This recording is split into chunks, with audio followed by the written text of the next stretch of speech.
ఇచ్చాడు.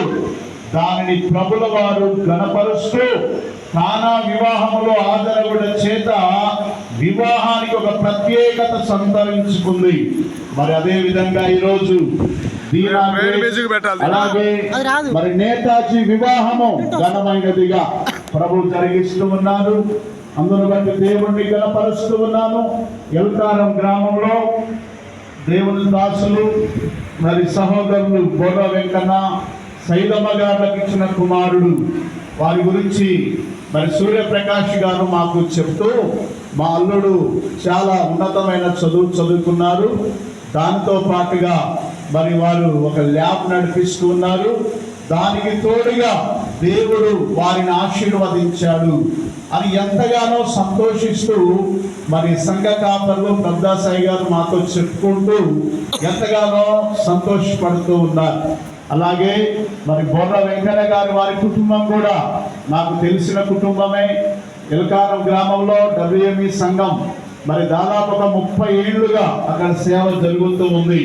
మరి అక్కడ సంఘాన్ని నథానేల్ గారు నడిపిస్తుంటారు. అలాగే దేవుని దాసులు శాంతయ్య గారు కూడా WME సావాసంలో మా ప్రియ సహోదరు అక్క గారు మరి సుశీలక్క గారి ద్వారా ఆ గ్రామంలో మరి నేతాజీ వారి కుటుంబం వారు రక్షణలోకి వచ్చి ఈ విధంగా దేవుని సావాసంలో ఎదుగుతున్నారు. అందును బట్టి కూడా ఎక్కడికి వెళ్ళినా ఇదొక కుటుంబం. WME అనేది కూడా ఒక కుటుంబం. బ్యాప్టిస్ట్ చర్చెస్ అనేది ఒక కుటుంబం. మనము దేవుని పిల్లలుగా ఒక కుటుంబంగా ఇక్కడ మనకిచ్చిన పిల్లలను జతపరచడానికి దేవుడు అవకాశం ఇచ్చారు. వాక్యంలో మనం గమనిస్తే నరుడు ఒంటరిగా ఉండుట మంచిది కాదు. ఈ లోకంలో ఏదైనా మంచిది కాదు అనే మాట బైబిల్లోనే మనం స్పష్టంగా చూస్తున్నాం. ఒంటరిగా ఉండడం మంచిది కాదు అని దేవుడైన యెహోవా యోచించి ఆదాముకు సాటి అయిన సహకారిగా ఉండడానికి స్త్రీని దేవుడు నిర్మించి ఆదాము అవ్వలను జతపరిచాడు. అలాగే ఎల్కారంలో జన్మించిన నేతాజీ, అలాగే సూర్యాపేటలో అలాగే అడ్లూరులో జన్మించిన కుమార్తె దీవెన గ్రేస్ ఒంటరిగా ఉండడం దేవుని చిత్తము కాదు అని ఎరిగి తల్లిదండ్రుల ప్రార్థన ఫలితంగా ఈరోజు దేవుడు ఈ బిడ్డలిద్దరిని జత చేయించు ఉన్నారు. జత చేయబడిన తరువాత ఎలాగూ జీవించాలో అపోస్తుడైన పౌలు భక్తుడు ఎఫెసీ సంఘానికి చాలా విపులంగా వివరముగా భార్య భర్తలు స్త్రీ పురుషుడు ఎలాగూ జీవించాలో చాలా స్పష్టంగా తెలియజేస్తూ ఉన్నారు. నేతాజీ అనేక క్రైస్తవ వివాహాలకు విని ఉండవచ్చు. అలాగే ఒక సేవకుల కుటుంబంలో జన్మించిన గ్రేస్ దీవెన, ఆమె కూడా అనేక వివాహాలలో దేవుని సందేశాలు విని ఉండవచ్చు.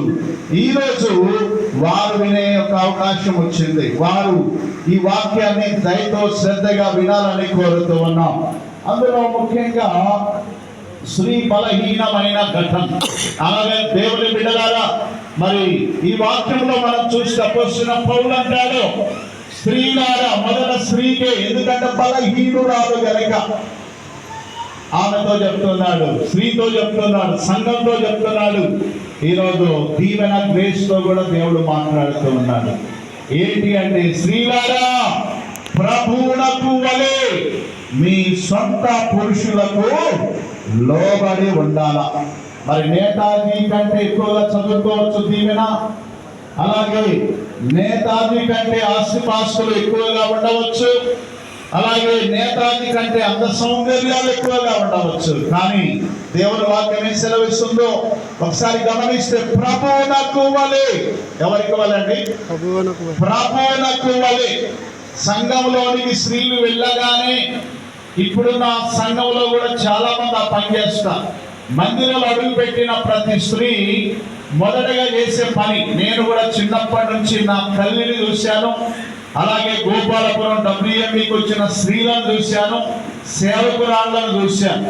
చర్చిలో కూర్చోగానే వాళ్ళు మొదట చేసే పని తల మీద ముసుగు వేసుకోవడం, పొంగేసుకోవడం.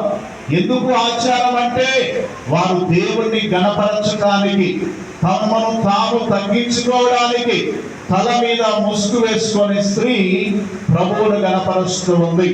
అలాగే ఈరోజు దీవెన గ్రేస్, మరి నీవు కూడా బోడవారి వంశంలో ఒక మంచి దైవ సేవకుల కుటుంబంలో దేవుని దాసులు అభిషక్తులైన బోడ యోహాన్ గారు, అలాగే కమలమ్మ గారు, వారి యొక్క కుటుంబ వంశంలో మీరు జన్మించారు. వారు దేవుని సేవకులు, అడ్నూరు ప్రాంతంలో అమోఘమైన పరిచర్య చేస్తూ ఈ రోజుకు కూడా వారి పిల్లలైన ఇజ్రాయేలు సంతోష వాళ్ళ కుటుంబాల ద్వారా సంఘాలను నడిపించబడుతూ ఉన్నాయి. కనుక మీ యొక్క కుటుంబ గౌరవం బొర్రవారి ఇంట్లో అడుగు పెట్టాం, మరి అలాగే ఎల్కాలం గ్రామంలో అడుగు పెట్టా. మీ ఇంటి గౌరవాన్ని, మీ సంఘ గౌరవాన్ని ప్రస్తుతానికి సెయింట్ మేరీ బ్యాప్టిస్ట్ చర్చిలో మీరు మీ యొక్క తండ్రి గారు సేవ చేస్తున్నారు. ఆ యొక్క గౌరవాన్ని నిలబెట్టాలి. ప్రభువునకు వలె దేవునికి ఏ విధంగా లోబడుతున్నారో అలాగే స్త్రీలారా ప్రభువునకు వలె మీ సొంత పురుషులకు లోబడాల. అలాగే ఈ సమయంలో దీవెన ప్రతి విషయంలో నీ యజమానుడిగా మరి దేవుడు నీకు అనుగ్రహించిన నేతాజీకి నువ్వెంత చదువుకున్నా, ఆయన కంటే ఎంత అంద సౌందర్యాలున్నా, మీ డాడీ పాస్టర్ అయినా, లేక నువ్వు ఒక సంఘానికి కాపరిగా ఉన్న కుమార్తెవైనా, దేవుని బిడ్డగా నీ దేవుణ్ణి గౌరవించినప్పుడు, నీ భర్తని గౌరవించినప్పుడే నీ దేవుణ్ణి గౌరవించినట్లు అది గ్రహించాలా. అందుకే స్త్రీలారా ప్రభువునకు వలె మీ సొంత పురుషులకు లోబడి ఉండండి. అందుకే దేవుని యొక్క ప్రపంచం, దేవుని రాజ్యం సంఘంలోనే ఉంది. ఎవరైతే ప్రభువును గణపరుస్తారో వారు దేవుని బిడ్డలుగా ఈ లోకంలో అనేక దీవెనలు పొందారు. అలాగే ఎవరైతే భర్తను గౌరవిస్తారో, చాలా మంది భర్తలను చాలా సులకనగా, చీపుగా, అమర్యాదగా ప్రవర్తిస్తుంటారు, చాలా రకరకాలుగా ఇబ్బంది పెడతారు. మా దీవెన అయితే అలాంటిది కాదు. ఎందుకంటే తన తల్లి మరి సరోజ, ఆమె సూర్యప్రకాష్ గారిని ఎంతో ఈ రోజుకు గౌరవిస్తూనే ఉంది, గణపరుస్తూనే ఉంది. ఒక పాస్టర్గా, సంఘ కాపరిగా, భర్తగా అతనికి ఇవ్వవలసిన విలువ ఇచ్చింది. ఈరోజు మిమ్మల్ని ఒక కుటుంబాలుగా చేసింది. కనుక మీరు మీ భర్తను గౌరవించే బిడ్డగా, గణపరిచే బిడ్డగా, ఆయనకు లోబడే భార్యగా, నేతాజీకి లోబడే దానిగా ఉండాలని కోరుతూ ఉన్నాం. ఏంటి పాస్టర్ గారు అన్ని నాకే చెప్తున్నాడు, నేతాజీకి ఏం చెప్తారని అనుకుంటుంది గ్రేస్, కానీ ఆయన కూడా ఉంది. పురుషులారా మీరు మీ భార్యను ఏం చేయాలా? ప్రేమించాలా. ఎలాగో ప్రేమించాలా? మీ సొంత శరీరము వలె.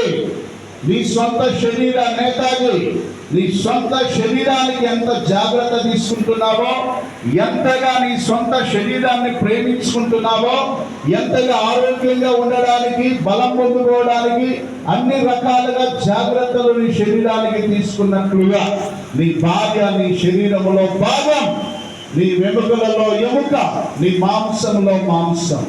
ఆమె కాదని ఎక్కడ ఏ బిర్యానీ తినొద్దు, ఎక్కడ ఏ స్పెషల్ కూడా తీసుకొని పోవద్దు. మరి ఆమెకు ఎప్పుడైనా గుర్తు రావాలా గ్రేస్. అందుకే నీ ఎముకలలో ఎముక, నీ యొక్క శరీరంలో శరీరము, నీ కొరకు ఆమెను దేవుడు అనుగ్రహించాడు. కనుక ప్రతి విషయంలో నీ భార్యను నువ్వు ప్రేమించాలని ప్రభు నామములో కోరుతున్నాను. యేసు క్రీస్తు సంఘాన్ని ప్రేమించి ఎంతగా ప్రేమించారు అంటే తన ప్రాణం పెట్టి అంతగా ప్రేమించారు. ఈ రోజు నువ్వు చాలా మంది భర్తలు భార్యల ప్రాణాలు తీసేస్తున్నారు. కానీ ఇలకాలంలో పుట్టినా నువ్వు మంచోడివే. ఎందుకంటే నువ్వు మరి మా బిడ్డను క్షేమంగా చూస్తావు, అలాగే ఆమెను మరి ప్రేమిస్తావనే ఒక ఉద్దేశంతో దేవుని సన్నిధిలో మరొకసారి మీకు జ్ఞాపకం చేస్తూ ఉన్నాను. దేవుని బిడ్డలారా, అందుకే మరి ఆఖరిగా చదువుకున్నటువంటి వాక్యంలో యేసు క్రీస్తు వారు ఒక వివాహానికి హాజరయ్యారట. ఆ వివాహంలో ఒక కొరత ఏర్పడింది. అలాగే మీరిద్దరు కూడా ప్రతి ఆదివారం మందిరానికి వెళుతూ దేవుని సన్నిధిలో దేవుని కొరకు ఒక ఆదర్శ దంపతులుగా గోడవారి వంశంలోను, అలాగే మరి గొర్ర వంశంలో మీరిరువురు కూడా ఒక ఆదర్శ దంపతులుగా దేవుని యొక్క సన్నిధిలో మీరిద్దరు జీవించాలని సేవకుడిగా నేను మిమ్మల్ని కోరుతూ ఉన్నాం. మీ తల్లిదండ్రులు అలాగే మీ తండ్రితో సమానంగా ఉన్న మేము ఒక హాస్టల్లో, అనాథ ఆశ్రమంలో చదువుకున్నాం.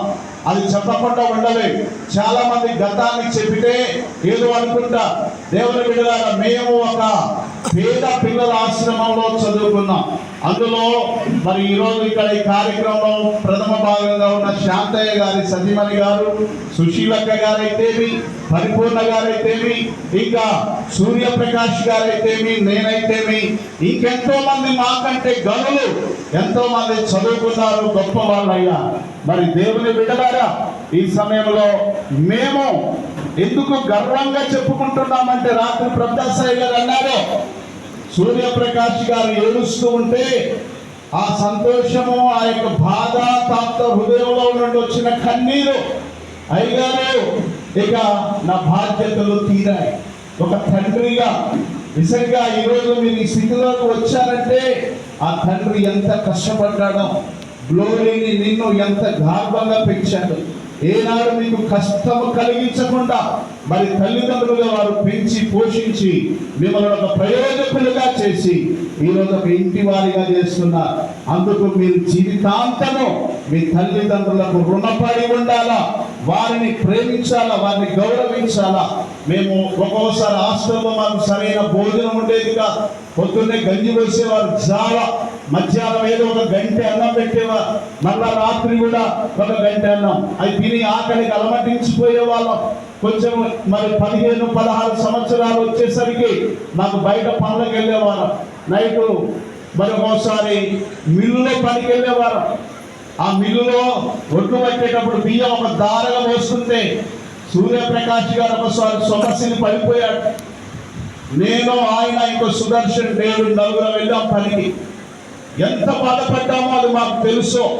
ఈరోజు మా పిల్లలందరూ కూడా చదువుకొని దేవుని కృప చేత దీవించబడ్డా. అది గుర్తెరిగి తల్లిదండ్రులను మరి గ్రేస్ దీవెన, మరి మీరే కుమారులు, మీరే కుమార్తెలు, మీ తల్లిదండ్రులకు మీరే అన్ని కనుక వారి జీవితాంతం వరకు మీ డాడీకి అప్పుడప్పుడు బీపీ పెరుగుద్ది, కానీ బీపీ తగ్గించుకోవాలి. మీరు అప్పుడప్పుడు ఏదేదో మాట్లాడుతున్నప్పటికీ అవి లెక్క చేయకుండా ఆయన మీ తండ్రి, ఆయనకి ఇవ్వవలసిన ఘనత, ఆయనకి ఇవ్వవలసిన గౌరవం, ఆయనను ప్రేమించవలసిన విధానంలో, అలాగే నేతాజీ ఇప్పుడు మీరు కుమారుడు, ఆయన గల్లుడితో పాటు కుమారుడి స్థానంలోకి వెళ్తున్నారు. మీ తండ్రిని ఎలాగో ప్రేమించావో, మీ తండ్రిని ఎలాగో గౌరవించావో, మీ మామ గారికి కూడా అలాంటి గౌరవాన్ని మీరు అందించాలని ప్రభు నామంలో ఒక సేవకుడిగా నేను కోరుతున్నాను. మీరిరువురు బోడవారి బొర్రవారి వంశంలో ఒక ఆదర్శ దంపతులుగా ప్రభు కొరకు జీవించాలని కోరుతూ నేను ఈ మాటలు ముగిస్తున్నాను. దేవుడు మిమ్ములను దీవించి గర్భఫలముల చేత, భూఫలముల చేత, సకల ఆశీర్వాదముల చేత మీ కుటుంబాన్ని వర్ధిల్ల చేయాలని మా కుటుంబం తరఫున WME ఆఫ్ ఇండియా సంఘాల పక్షంగా మీకు నా యొక్క వందనాలు తెలియజేస్తూ దేవుడు మిమ్మల్ని దీవించాలని కోరుతూ ఈ సమయం ఇచ్చిన సేవకులకు వందనాలు తెలియజేసి మాటలు ముగిస్తున్నాను. దేవుడు ఈ వాక్యమును దీవించును గాక. థ్యాంక్ యూ అయ్య గారు, చక్కటి సందేశాన్ని అందించి మరి వధూవరులు మీ యొక్క అభినందనలను, మీ ఆశీస్సులను తెలియజేసినందుకు మరి ప్రత్యేక వందనాలు చెల్లిస్తున్నాను. ఈ యొక్క సమయంలో మన మధ్యలో ఉన్నటువంటి బ్రదర్ నటేష్ గారు అండ్ ఫ్యామిలీ వచ్చి ఒక ప్రత్యేక మరి పాట పాడతారు. అనంతరం మ్యారేజ్ రిజిస్టర్